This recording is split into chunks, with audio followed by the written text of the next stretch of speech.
Hi, my name is Chris Diodato. I am the founder of Wealth Financial Planning, and today we're talking about why you need to negotiate with your buyer's agent when you are buying a house. So much of this comes in the light of the National Association of Realtors settlement that was reached in March of 2024 and the new business practices that were enacted starting in mid-August of 2024 as well. So for a quick refresher, I won't take up too much time on this. NAR, they were sued by various entities, including class action lawsuit, Department of Justice, and they settled basically at the end of this for $418 million. The allegations were that the National Association, they were doing practices that essentially violated antitrust laws, and there was collusion to keep real estate commissions inflated, and that NAR practices also contributed to keeping commissions for realtors, which means costs for consumers, inflated over the years. So let's talk about how things were before the settlement. So before the settlement, a buyer, or let's say a seller, they would list their home and they would list it on the MLS. And the MLS is this massive database that you can see all the homes that are listed for sale, you can see the listing agents, etc. Great resource for realtors. Now, before this settlement, the buyers, they were able to see what their commission would be if they would show their buyer the home, and the buyer would eventually buy it. Okay, so why is this all coming into play right now? It's because the way that things were done before, and the way that things are still kind of done now, is that the sellers traditionally, they pay for both the seller agent commission and the buyer agent commission. So when you hear someone talking about, I'm selling my home, a real estate agent will say, oh, well, the commission's 6%.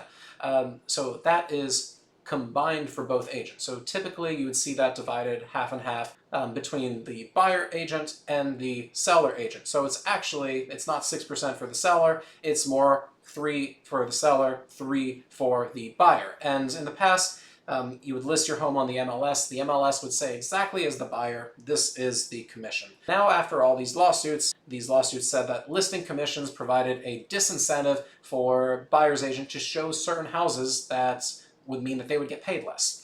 And now the MLS no longer lists these buyer commissions. So what they have done, what realtors do, the NAR has done, they have their clients, the buyers, when they engage a realtor to be their representation, a buyer's agent, they make them sign an agreement that says, hey, this is our fee, and it might be 3%. So this is our fee, it's 3% of the home value.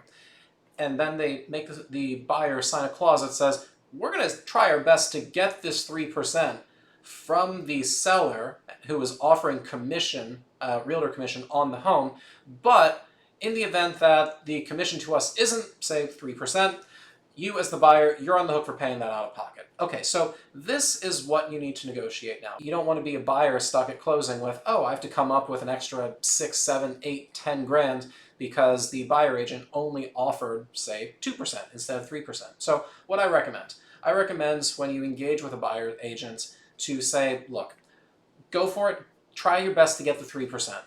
Absolutely try your best. But in the event that we show a home that is not offering a 3% commission at the end of the day, try to say, I'll be on the hook for up to 2%. Or potentially less, but not that much less, because look, these agents, they are providing a valuable service, they are giving you their time, they do deserve to be paid.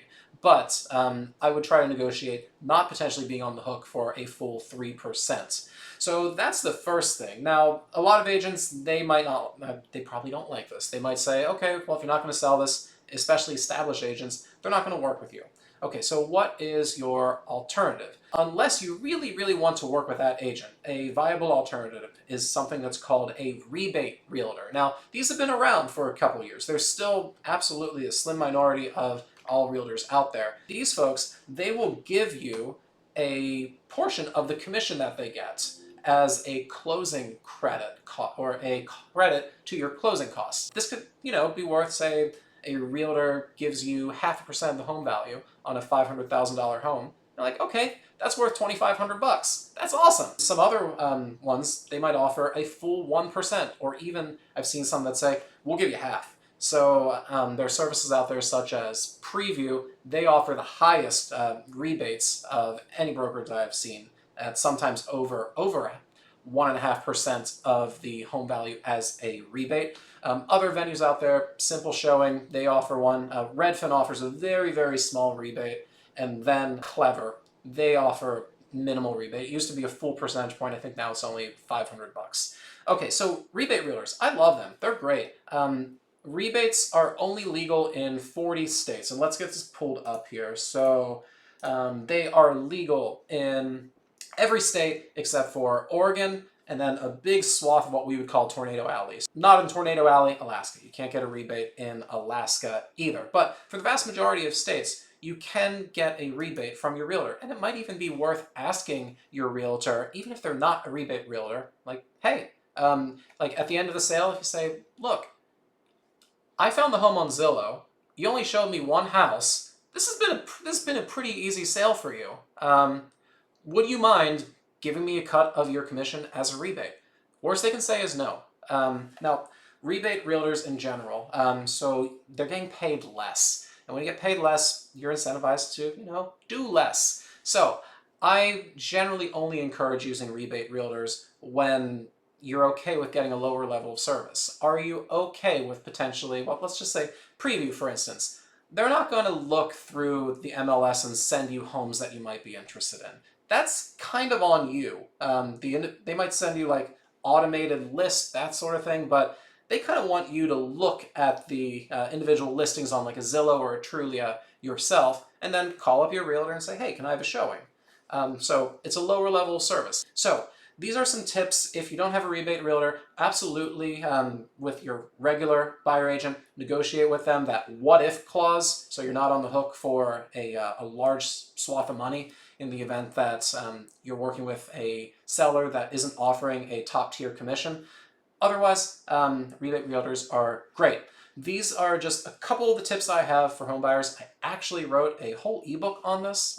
If you would like to learn more about that and other ways that a financial planner such as myself can help optimize and maximize your entire wealth for a living, my firm, I manage investments. I help people create realities of early retirement goals and help people reduce their tax burdens and make sure that people just generally have more money in their own pockets to enjoy the life that they want instead of going to other people. So if you'd like, you can schedule a free complimentary call. There's a link below the video in the description. I encourage you to click it. I hope you enjoy this video and take care.